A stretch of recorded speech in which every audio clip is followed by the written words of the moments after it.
silence. And we'll be looking at things like silence and power, silence and oppression, who is silence, who benefits from silence.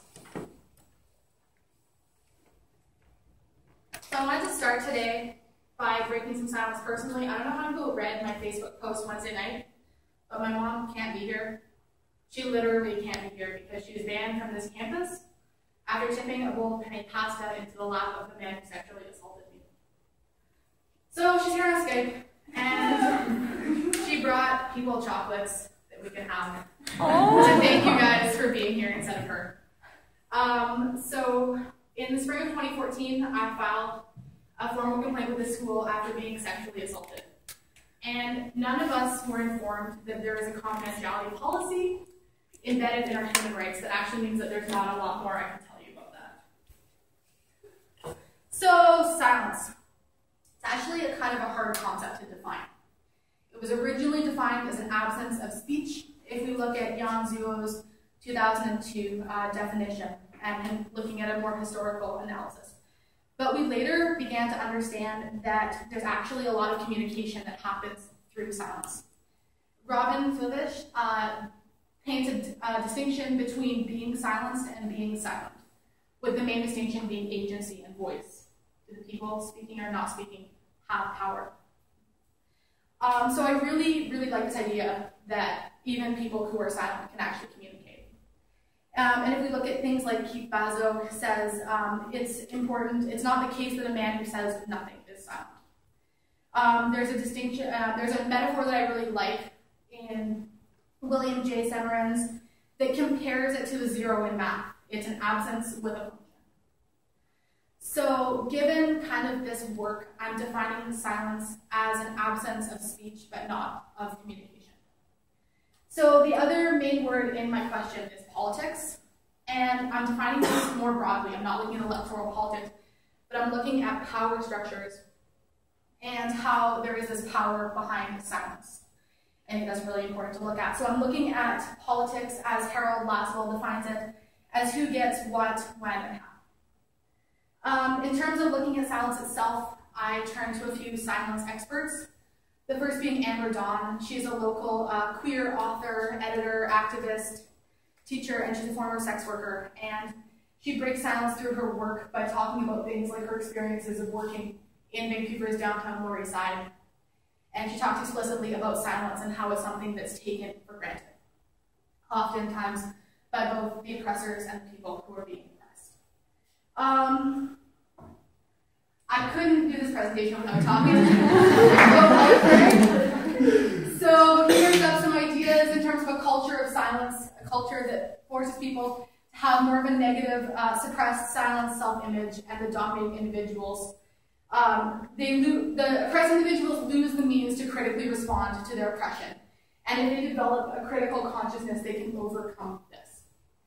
Finally, looking at Audre Lorde in the transformation of silence into language and action.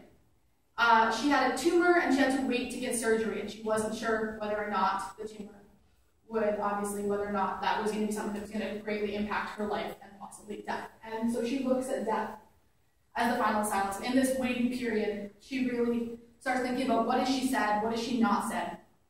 And thankfully the tumor was okay, but she understands then that fear silences people, and she understands the profound need for people to speak up. And she says that silence doesn't protect you. So Audre Lorde also brings me to this idea of gender and silence. If you think about what is traditionally womanly or feminine, it's often this idea of meekness and submissiveness and quietness. We can also look into a biblical reference, Corinthians 14:34, women should be silent in the churches. It's pretty explicit. In terms of rationale, there's huge consequences to silence. And we can see this with institutionalized policies like Don't Ask, Don't Tell, that forbid people from queer individuals from openly serving in the US military. And between 1993 and 2010, 13,000 service members were discharged for breaking the silence, in a sense, about who they are. We can also see it with confidentiality policies that are written into our human rights policies at universities and colleges across Canada and the United States. And this comes from a case, Emma Salkowitz, the girl at Columbia who pledged to carry her mattress until either she graduated or her rapist was expelled. The only person punished in connection with her case was Emma's friend, who spoke out about what happened and had to then write an essay from the point of view of Emma and also from the point of view of Emma's rapist. So that's a pretty formal punishment, and I think a pretty barbaric one for breaking silence. But Audre Lorde points out that there's also social consequences to speaking out in terms of making ourselves vulnerable. But it's not all bad. There's also really positive, empowering, liberating things that can happen when we speak out. And I want to again talk briefly about Emma Salkowitz bringing her mattress around the campus. She was able to make national headlines. She was able to ignite a conversation about on-campus sexual assault. And she actually graduated with her mattress, and the president refused to shake her hand. But I think that's a pretty powerful statement that breaks silence in a pretty profound way. The other example that I want to touch on in terms of breaking silence and why silence is so important is Priya Shakti, which is a project from India that is part of comic book, there's street murals, and again, trying to break this taboo that we have on rape. So this is just one example of something that silence can be broken on and some really profound implications. If we can have these conversations, maybe we can address the issues behind them. So now I've talked a little bit about silence, why it's important. I want to talk a little bit about how I plan to do this at Quest. The disciplines I want to look at are anti-oppression studies, feminism, political theory, critical theory, trauma studies, legal studies, and linguistic studies. That's a lot, and I'm not going to talk about them right now, but I'm happy to answer any questions you have later. Yeah, so course plan kind of bridges what I'm interested in and what courses exist at Quest to ground me in terms of linguistically, in terms of how we can break silence through possibly creative writing. I wrote an analogy, or an allegory that did break silence in kind of a symbolistic way on campus sexual assault at Quest. And journalism, how can we have a conversation through that? Who has the power? How can we break that silence? Looking at things more political, so I can get a better understanding of power dynamics, and then also feminist things. And finally, there's a human rights law class that's going to be offered that I'm very excited on. I'll talk a little bit about why later. In terms of touchstones, some critical theory, Michael Foucault's discipline of punish, as well as pedagogy of the oppressed. What else? Feminism, looking at Audre Lorde and bell hooks. And then I want to bring in a bit of a less traditional touchstone in terms of Amber Dahl's memoir, How Poetry Saved My Life, and to show how we can really creatively resist silence, as well as something that touches more on the content I'm interested in, which is this anthology of sexual assault in Canada, which has a more legal perspective. Yeah. So as experiential learnings, my two ideas either kind of focus on more the politics side or the silence side. My first idea is interning with Pam Goldsmith-Jones, who is our MP in Ottawa, and understanding more about power, politics, and what it's like to be a woman in a position of power like that. My other idea is to shadow Amber Dawn, who, as I mentioned, teaches in Vancouver, and help her in whatever way that would look like, and better understand her work in terms of resisting silence. Yeah, finally, as a keystone idea, I'm looking at rewriting the Quest human rights policy and looking at rewriting it without a confidentiality provision. I think it's really important that we can look at silence not just, globally. We can look at it in terms of, Emma and what she did. We can look at it in terms of India and what goes on there. But we can also look at silence here at home in our community and see what can be done. My other idea is to actually rewrite a sexual assault policy, because our confidentiality policy and our human rights policy doesn't actually mention sexual assault. And so I can break the silence in another way by writing this, saying explicitly sexual assault happens here, how can we have a conversation, how can we deal with it, and how can we make sure that those who are victimized are not further silenced as we continue this process of victimization and silence. They shouldn't be given a choice between speaking about what happened and filing a complaint that will hopefully get them some measure of justice. So I think it's really important that we look globally at how silence connects and oppression, but also here at home that we question everything. Thank you. Some time for questions from the audience. Yeah. Can you speak a little bit more about the legal side and what your thoughts are on tying politics, law? Does it have a connection? Where do you see yourself in that? as a connection between law and politics in general, or as it pertains to silence?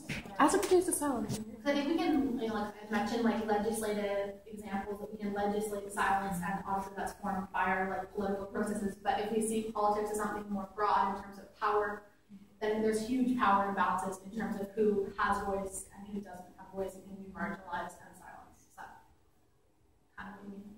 Yeah. Yes. Okay, there we go. I'm thinking about the approach and what you think. I'd like to hear you speak a little bit more about a top-down versus bottom-up, or like finding a balance there, and how you see this sort of shift and like affecting change in silence to happen most effectively. Totally. So earlier in the block, my question was what empowers, and I realized I didn't like that because it talked to existing power structures. Mm-hmm. And so I flipped it to this to see how we could, I think there is a lot of bottom-up work that needs to be done, but there's also a lot of privilege in terms of people who are silencing, and ideally we'd see something mutual, but I think at this point I'm not necessarily sure how to change the world, but we need to look at what is messed up and where that happens, and what are the politics, and then moving forward from there.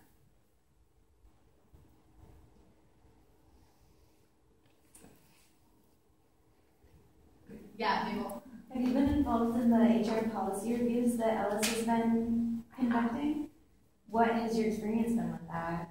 I don't know, because I feel like, that's policy only goes so far. Mm-hmm. So I do want to rewrite the policy, and I've talked to Ellis about the things that I think are wrong with the policy. But moving forward, I don't know if we even want to rewrite a policy that seems really, really broken. Mm-hmm. But you're going to rewrite the policy. Yes, but policy only goes so far. So even if we can rewrite it, I think there's still a cultural component of silence. Okay, Part of the reason that I felt like I had to be silent on this campus isn't just the confidentiality policy, it's also the culture that we go to school in, and the support that I have and haven't received people I've talked to. Kevin. So I have a question about how your work would then address the cultural component, because you talked about policy, and I do think that policy is super important in the cultural context, but what would your plans be to do that? Culture change is really complex and really hard. I would hope that having legal change makes a difference, but I was just reading the book that I mentioned, The Sexual Assault in Canada, and it was looking at laws. In 1983, we did change the law in Canada surrounding rape. But the conclusion that this chapter I was reading was that it actually hasn't made a huge difference. So there isn't necessarily the policy changes, the culture changes. They kind of both have to happen in tandem, and they both have to happen differently. And hopefully the culture change is organic. But it's hard. But we can still speak out. Do you think that's a part of culture change? Speaking out? Policy? No, speaking out. Yeah. Yes, I do. That's partly why my question is, what are the politics of silence? I have to draw to a close.